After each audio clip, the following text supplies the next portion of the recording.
And to help us do that, we bring another KCNQ2 friend to the podium, Dennis DeLugos, who's at Children's Hospital of Philadelphia. A big warm welcome for Dr. DeLugos.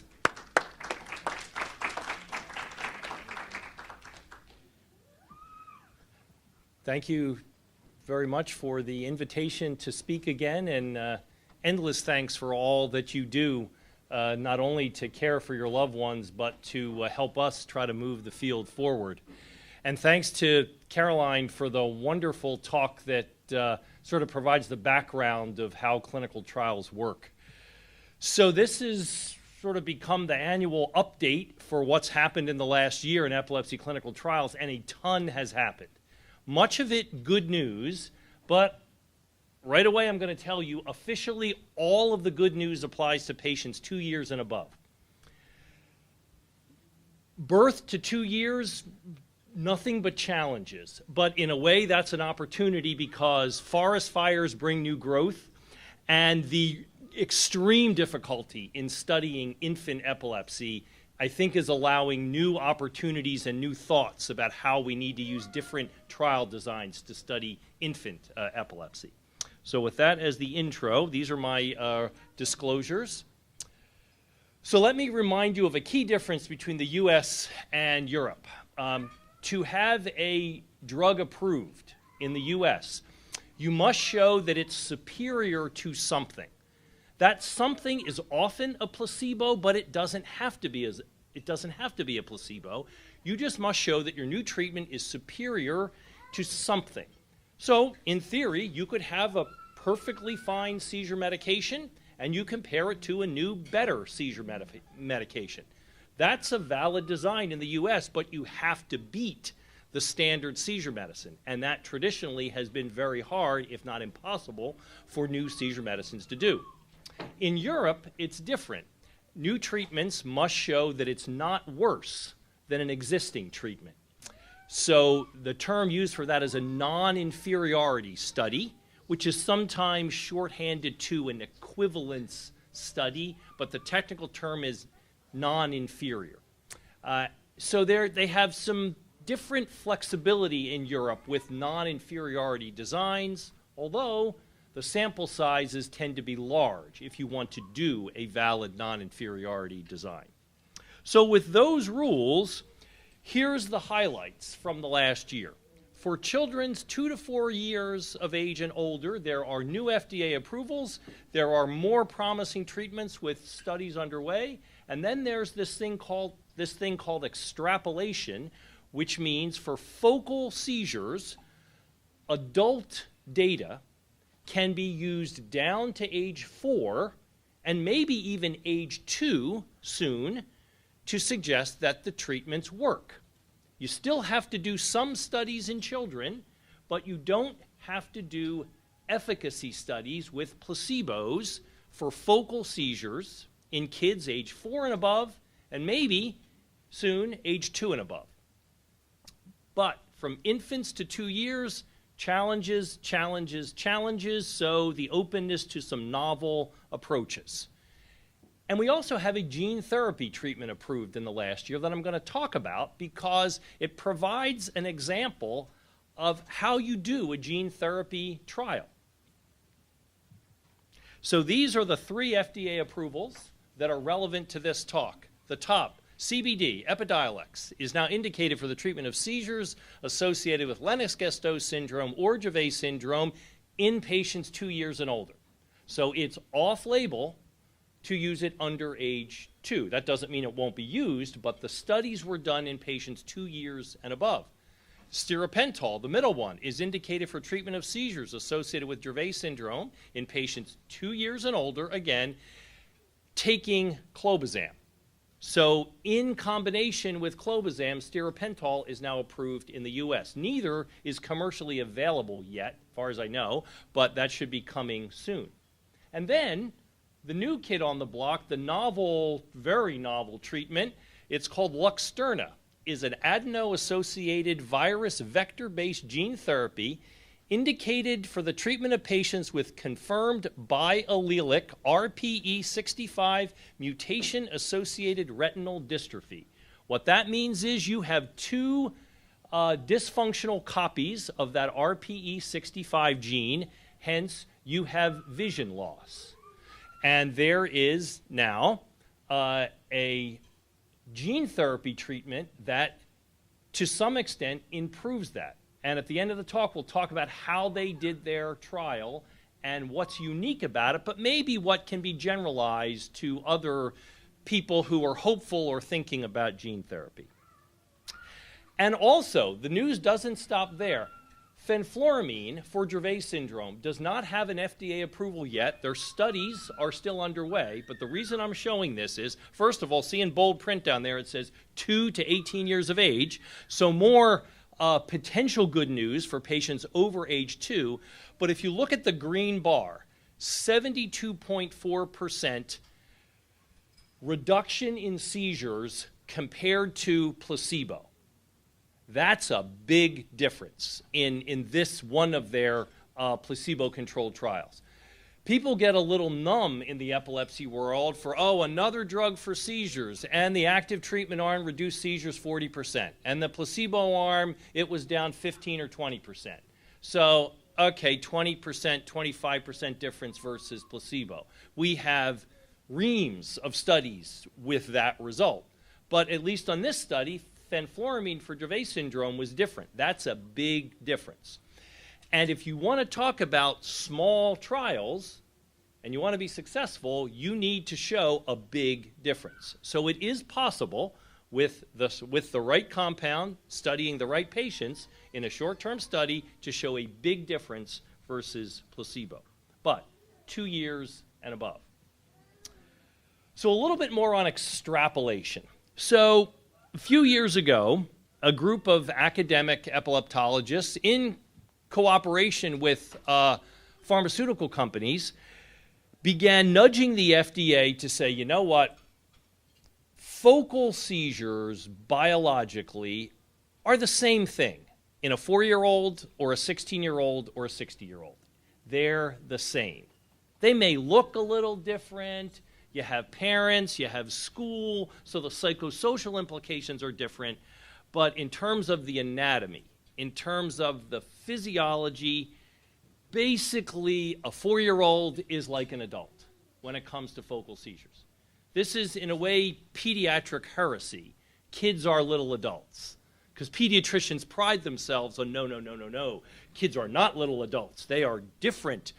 But in this case, the argument was focal seizures, 4-year-old and above, kids are little adults. So if the drug works in adults, we're just going to say it works in kids.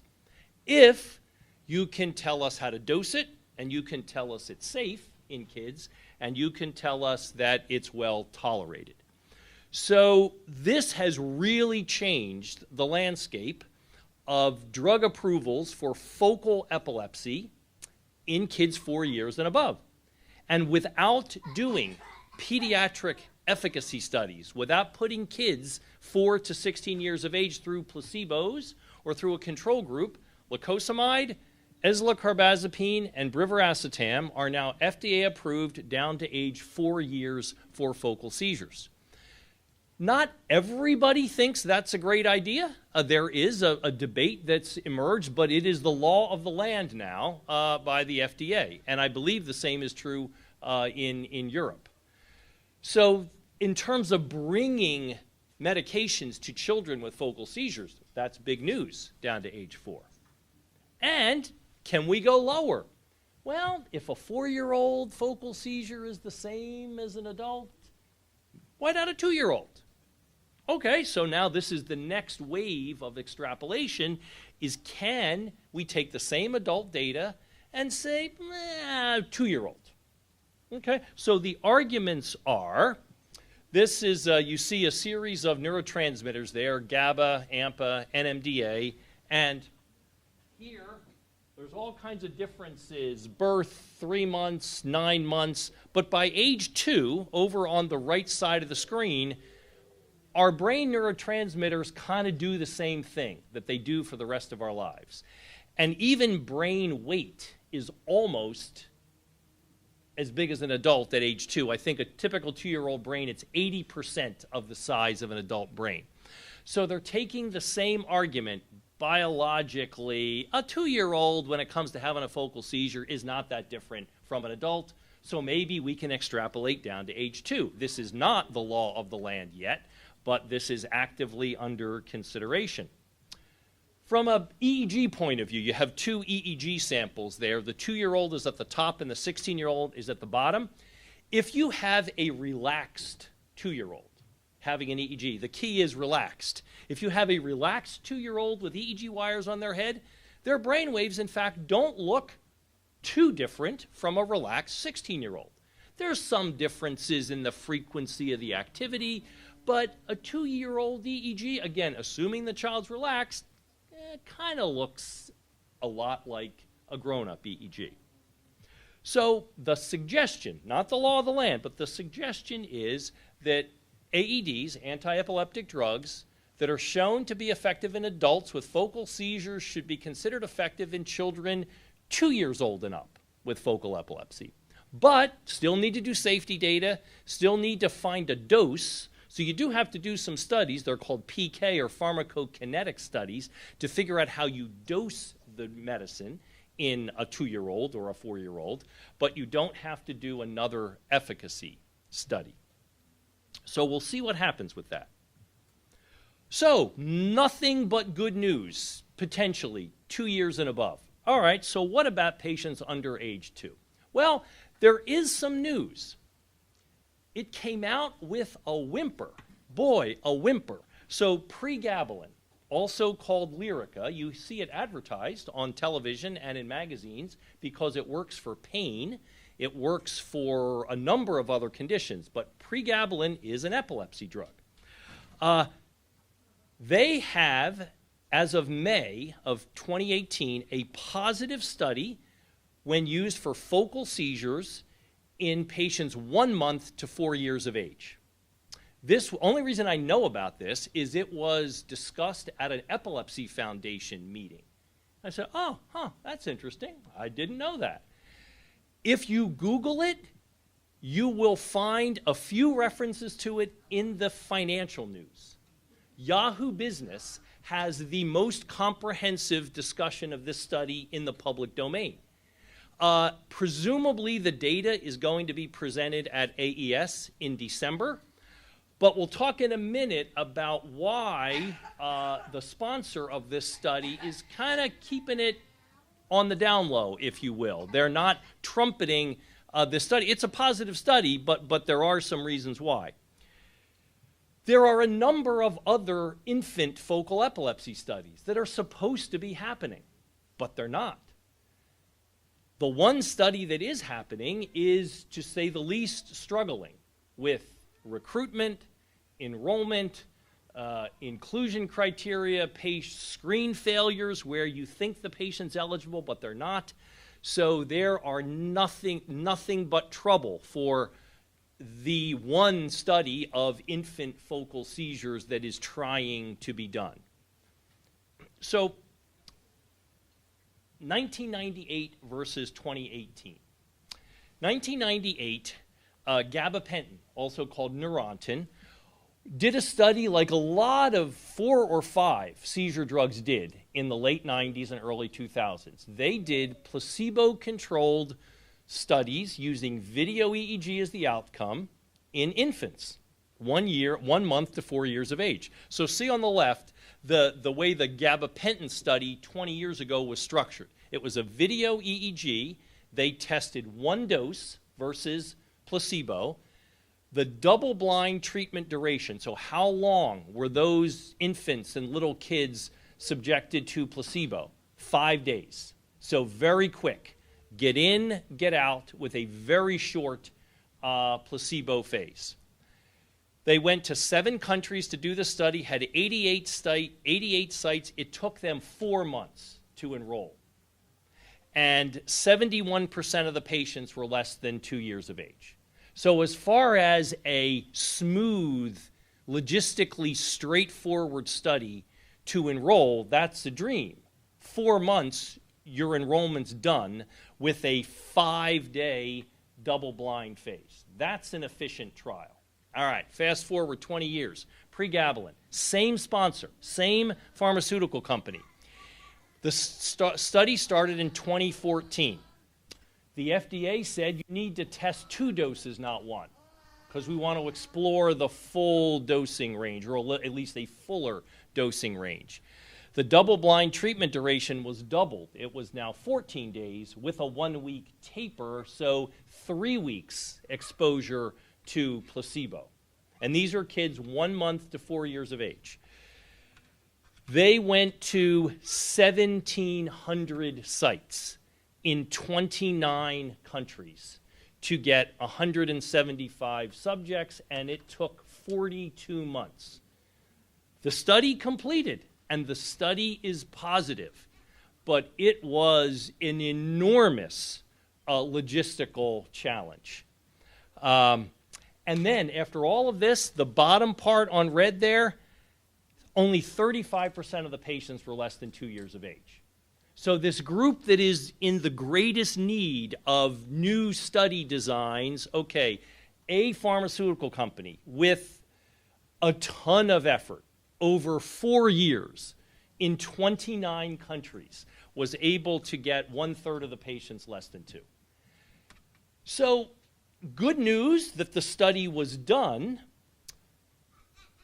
but it sends a mixed message. So it's possible to do these studies. You can do an infant epilepsy study. It's possible. You just did one.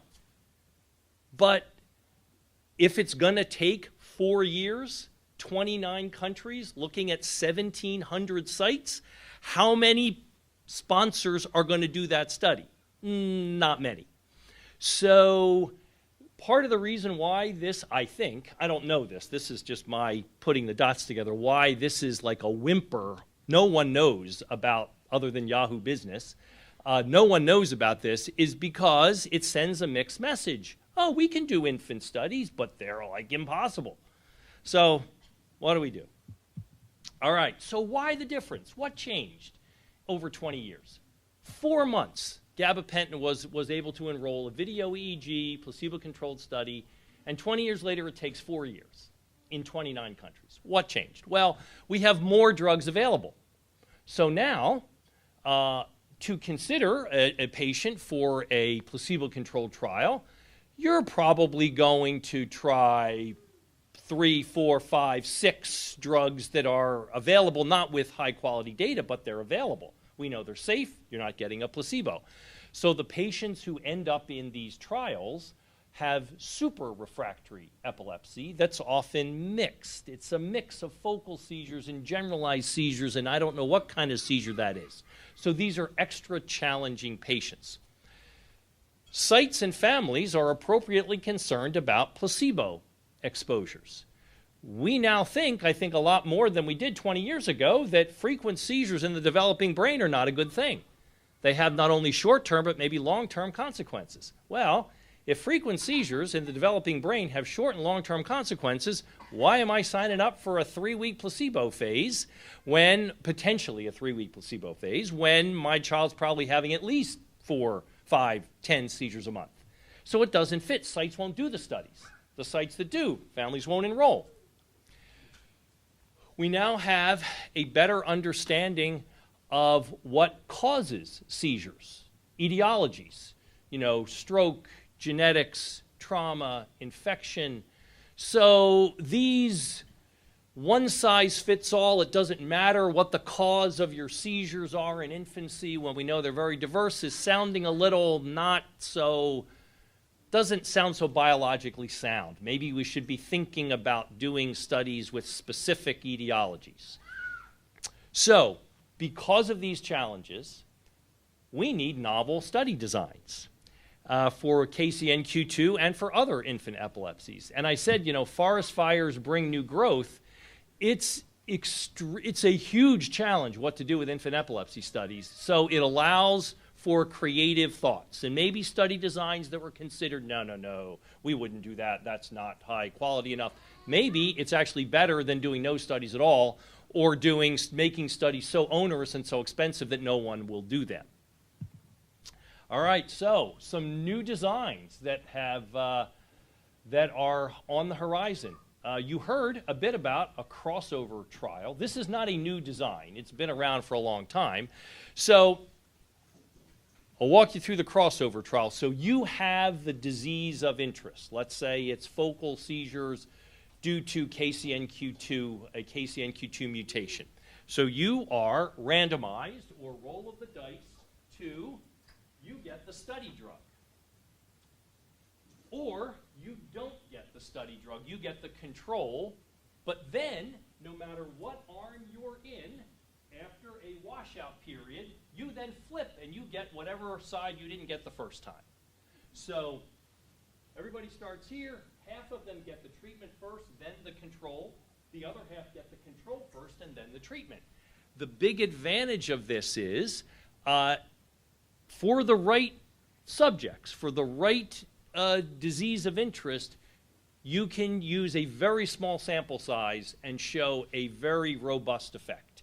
It has to be done in the right disease with the right treatment that can show a big effect, but this is a way to show superiority, which is what the FDA wants, with very few patients. And you still have to figure out how long your control period is. Like, is that going to be a week, 2 weeks, a month, 12 weeks?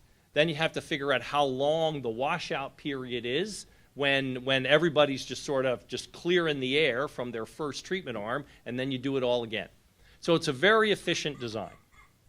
There is talk of super efficient designs, N of 1, patient of 1 trials. So you can do it like a crossover trial, except, so imagine you come to any of us for your clinic visit, and we say, all right, here's what we're going to propose. We have a new treatment. So the first 2 weeks, you might get it, you might not.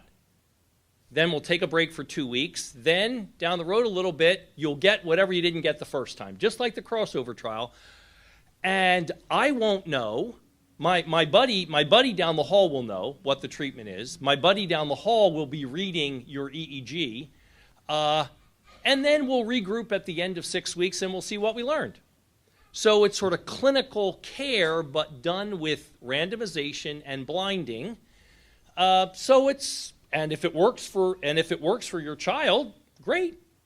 Okay, then maybe you continue it. So that design is being talked about. You can do a sort of variation of that by saying open label treatment. So we're going to prescribe X. We're going to treat X, but we're going to do an EEG at the beginning, and I'm not going to know the result, and neither will you. Somebody else will know how many seizures are on that EEG, and then we'll treat with whatever we're going to treat. We'll all know what it is, and then we're going to do another EEG, and I won't know the result, and neither will you, until we find out. And we'll find out together, and then we'll decide whether that actually worked or not. So those are some extra novel things that might not, I don't think they're going to lead to FDA approvals, but it's a different way of thinking about clinical care. Time to event. So a time to event study would go like this. You see the 100 at the top. So if you read the vertical text there, it says % of patients without event. So let's say the event is how long does it take the patient to have 4 seizures? That's the event of interest. So at the start of the trial, no one has had 4 seizures. And then, doesn't matter which one, the blue line is one treatment arm, the red line is the other treatment arm. Let's say one's placebo, one's active treatment, and you continue in the study until the patient has 4 seizures, or 6, or 10, or whatever you make it, and then you're out. So if, let's say the treatment's not working for you, or you're in the placebo arm and that's not working, you won't be in very long. You'll be in, poop. So it shortens the amount of time patients who are not responding well in trials are in the trial. It's another design that's being talked about.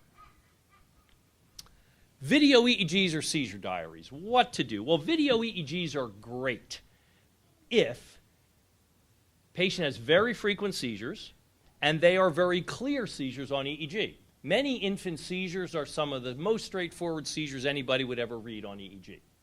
Others are like, what is that? I don't know what that is. Seizure, focal seizure, generalized seizure. But if you have patients with very clear, very frequent seizures, then video EEGs are very useful. They're expensive and they're burdensome for families and patients, but they can be very slick and efficient. Seizure diaries, You have to have clear, obvious, countable seizures, and it has to be clear what's a seizure and what's not. The FDA has looked down on seizure diaries for infant studies. They have preferred, or even required perhaps, a video EEG endpoint, which is fine as long as the patients have very clear, very frequent seizures. There's a hybrid model that's being talked about because Europe sees this differently. They're not as bound to the video EEG option.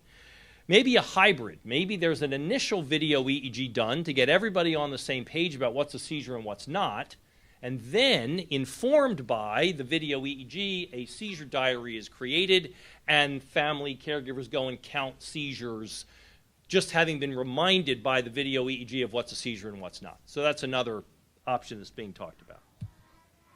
Choose your own endpoint. What about that? That sounds novel. It's actually been used for headache trials, migraine trials. What bothers you the most? Pain, vomiting, sleepiness, a loss of work. Here's a menu of 10 things that are not good with migraines. Pick the 3 that bother you the most, and that's your endpoint. So imagine that for a seizure study. Seizures, behavior, sleep, attention, you could make a much longer list. Now, sounds good, but you have to have ways to measure all those things in a valid, reliable way, but that's also being considered.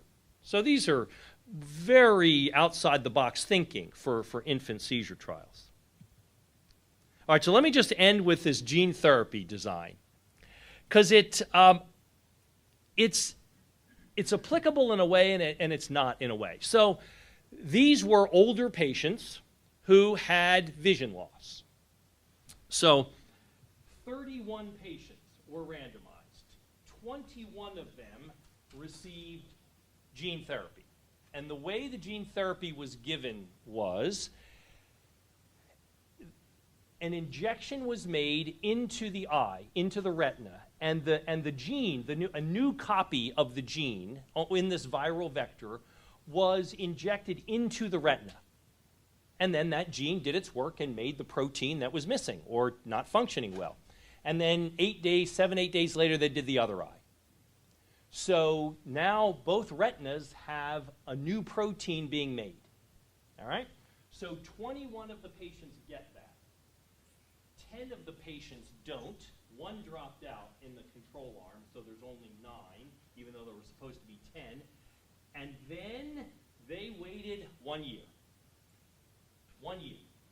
And then the other group, the delayed group, got their injections. So a 1-year control group. So small numbers, but a long control group. What's the outcome of interest? How do you do it? Yes? No, there was no sham injection. They discussed sham injection, but they did not do sham injections. The control is, they call it a delayed treatment. But there was, you could have, that certainly could have been, was considered, but they did not do sham injections. So these people know, they know that they're not treated. So how will that work? You have to have a very standardized outcome measure if that's going to be your study design. So here's what they did. This is unbelievable. It's basically a video game, was their measure. So this is called the multiluminance mobility test, or MLMT. So you start here, and you have to find your way through this maze. And there are holes that you can fall into. There's grass you're not supposed to step on. There are raised things that sort of you have to sort of step up a notch, and you have to find your way from start to finish under different conditions of light. This is a night light, and this is bright light in an office setting. If you don't have retinal disease, and let's say most of us don't have retinal disease, 100% of us will complete this with a night light. But if you have retinal disease, you will need bright lights to do it. So the outcome was, after gene therapy, can you complete this maze in dimmer light? That was their outcome. And this is the results. And it was impressive enough to gain FDA approval despite a 30-patient trial. So this is dimmer light. This is brighter light. Very quickly, the patients treated could complete the maze in dimmer light. And that's sustained. The controls can't, because they're not treated, but when they are treated a year later, they can also complete it in dimmer light. So that, in a very particular disease, that's how, one example of how you do a gene therapy trial in 30 patients. But you all know that at least I can't think of the equivalent of this for a pediatric epilepsy outcome. But that's the challenge, is to think about outcome measures. Maybe, seizure counts, fine, but this was their clever way of dealing with an outcome measure with that trial design. All right, so for the future, we clearly need novel and creative study designs for patients under age 2 years of age.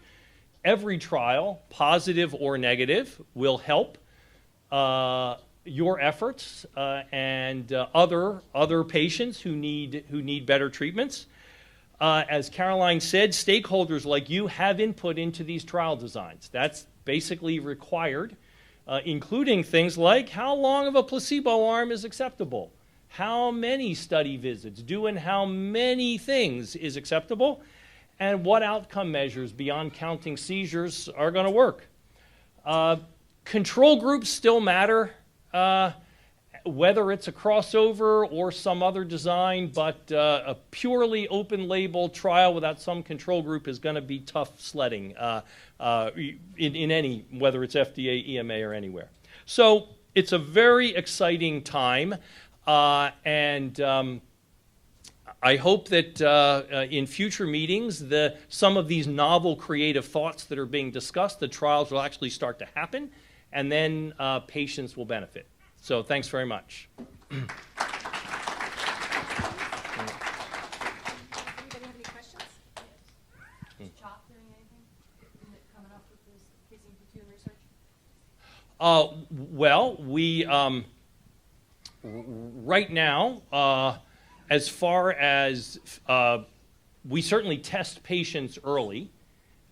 Patients with neonatal seizures. So we're part of, I think my colleague Eric Marsh was mentioned on one of the slides, we are part of the ongoing, mutation discovery phenotypic descriptions. I hope we are a site in upcoming clinical trials. We don't have those, haven't gotten that far yet, but I hope so.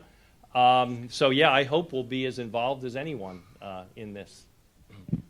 What's the status of wearables or devices that can continually monitor these people in terms of these kinds of studies? Yes, I probably should have added that.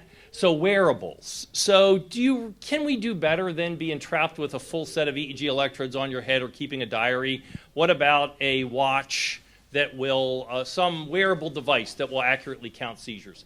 Well, if you have true tonic-clonic seizures, there is at least one device that I know of that has been shown to be accurate. But that device, so a tonic-clonic seizure, you go from being stiff to shaking. The device senses the change in muscle activity as you go from stiff to shaking. And that apparently is a unique way our muscles move.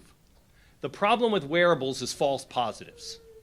You twitch, you weave, you bob, you shake, or whatever, and it thinks it's a seizure. So at least one device using that very unique muscle contraction pattern has sort of conquered the false positives of wearables. Trying to get that extended in an accurate way to broader seizure types is tough going, but people are working on it. I don't think they're ready for might be a secondary outcome or exploratory outcome. I don't think they're ready for a primary outcome for a seizure study in the next year or two.